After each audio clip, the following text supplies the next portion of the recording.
안녕하십니까? 2024년 4월 2일 화요일 인도네시아 헤드라인 시작합니다. 첫 번째 소식입니다. 중국의 시진핑 국가주석이 인도네시아 대통령 선거에서 승리한 프라보워 수비안토 당선인과의 관계 강화에 나섰습니다. 중국 외교부는 프라보워 당선인이 시진핑 주석의 초청으로 3월 31일부터 4월 2일까지 중국을 방문해 양국 지도자 간 회담을 가질 예정이라고 발표했습니다. 이번 회담에서는 양자 관계와 공동 관심사에 대한 의견 교환이 이루어질 예정입니다. 린젠 중국 외교부 대변인은 중국과 인도네시아가 전통적 우위와 협력 관계에 있으며 양국 관계가 강고한 발전 추세를 유지하고 있다고 밝혔습니다.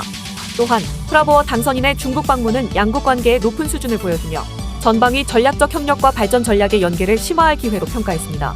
참고로 인도네시아 선거관리위원회는 프라보워 당선인이 결선 투표 없이 승리했다고 발표했으며 10월 취임할 예정입니다.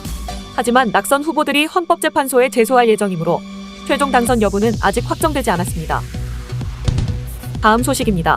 인도네시아가 수도 이전 계획의 일환으로 현 수도인 자카르타의 법적 지위를 경제 중심지의 특별구로 변경하기로 했습니다. 이는 인도네시아 하원에서 자카르타 특별구에 관한 법안이 통과되어 결정되었습니다.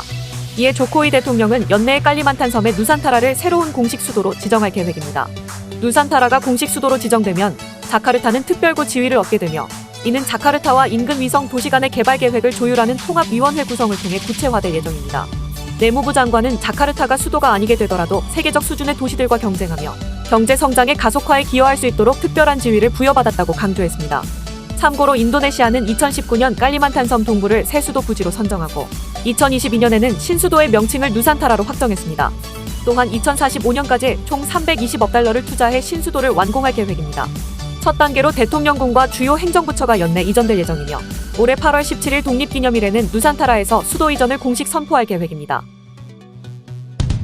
다음 소식입니다. 한국문화정보원이 빅데이터 기반 한류 트렌드 분석 보고서를 공개했습니다. 해당 보고서는 해외 현지 언어 데이터를 활용한 심층 분석을 통해 한류의 최신 트렌드와 시사점을 담고 있습니다. 특히 첫 분석 대상으로 인도네시아가 선정되어 2022년 10월부터 2023년 9월까지 1년간의 현지 소셜미디어 데이터를 바탕으로 한류 콘텐츠에 대한 현지의 관심도를 분석했습니다. 분석 결과 특히 K-드라마에 대한 관심이 높은 것으로 나타났으며 K-팝, K-콘텐츠, K-푸드, K-뷰티 등 다양한 장르에서도 주요 화제어를 분석하여 보고서의 정확성을 높였습니다. 이 밖에도 보고서는 한류 현지어 데이터 확보 과정, 분석 절차를 상세히 담았으며 후속 연구자 및 사업 담당자들을 위해 보고서 원문 파일은 한국문화정보원이 운영하는 문화 빅데이터 플랫폼을 통해 제공하고 있습니다. 홍희경 한국문화정보원 원장은 이번 보고서가 한류 관련 사업 및 연구에 실질적인 도움을 줄 수 있는 가이드가 될 것이라며 문정원이 앞으로도 유용한 문화 빅데이터 분석을 제공하기 위해 노력할 것임을 밝혔습니다. 다음 소식입니다. 포스코 인터내셔널은 지난해 팜원유 생산에서 역대 최대인 20만 8천 톤을 달성했다고 29일 발표했습니다. 참고로 포스코 인터내셔널은 2011년 인도네시아 파푸아에서 농장 개발을 시작하여 2016년부터 본격적으로 상업 생산에 돌입했으며 2018년에 흑자 전환에 성공했습니다. 지난해에는 매출 2,138억 원, 영업이익 686억 원을 기록하는 등 지속적인 성과를 보이고 있으며 특히 팜 사업의 연평균 이익률은 33%에 달합니다.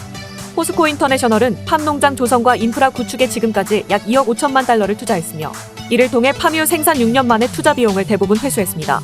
더 나아가 포스코 인터내셔널은 GS칼텍스와 함께 인도네시아의 팜유 정제 공장을 건설하고 내년부터 연간 50만 톤의 정제유 생산을 목표로 하고 있습니다. 다음 소식입니다. 인도네시아 금융감독청은 암호화폐 기업들을 대상으로 하는 규제 샌드박스를 도입할 예정입니다. 코인데스크의 보도에 따르면 해당 신규 규제는 2025년 1월부터 시행될 예정이며 암호화폐 서비스의 안정성과 신뢰성을 평가하는 과정을 포함하고 있습니다. 특히 해당 평가를 거치지 않고 서비스를 제공할 경우 불법 행위로 간주됩니다. 금융감독청의 암호화폐 감독 책임자는 규제 메커니즘이 소비자 보호와 교육에 중점을 두며 사기 투자 방지와 금융 서비스의 안전성 보장을 목표로 한다고 밝혔습니다. 또한 2025년부터는 암호화폐 감독 관할권이 금융감독청으로 넘어가면서 암호화폐가 증권과 유사하게 취급되고 이에 따른 과세 방안이 적용될 것으로 기대되고 있습니다.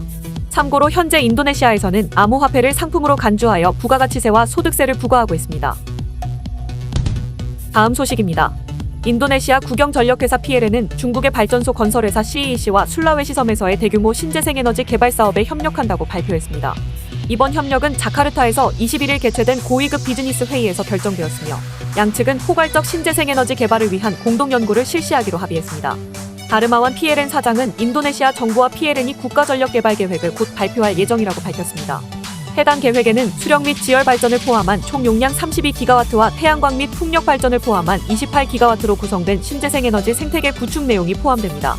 또한 다르마완 사장은 신재생에너지 자원이 풍부한 지역과 전력 수요지를 연결하는 섬간 송전망 정비의 중요성을 강조하며 국가전력개발계획 발표 전에 CEC와의 협력관계 구축을 중요한 진전으로 평가했습니다.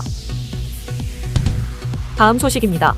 인도네시아 해안에서 최근 침몰한 로힝야족 난민선의 탑승자로 보이는 시신 11구가 발견되었습니다. 인도네시아 아체주 구조당국은 지난 20일부터 전날까지 해변과 앞바다에서 떠밀려온 시신들을 수습해 인근 병원으로 이송하고 매장했다고 밝혔습니다. 대부분의 시신은 여성과 아동으로 현지 어민들에 의해 발견되었습니다. 이번 사건은 지난 9일 방글라데시에서 출발한 로힝야족 난민 목선이 전복되면서 발생했습니다. 인도네시아 당국은 구조 활동을 통해 총 75명을 구조했으며 유엔 난민기구는 해당 배에 대략 150명이 탑승했었고 75명이 실종되거나 사망한 것으로 추정하고 있습니다. 이는 올해 바다에서 발생한 로힝야족 난민 인명 손실 사고 중 최대 규모입니다.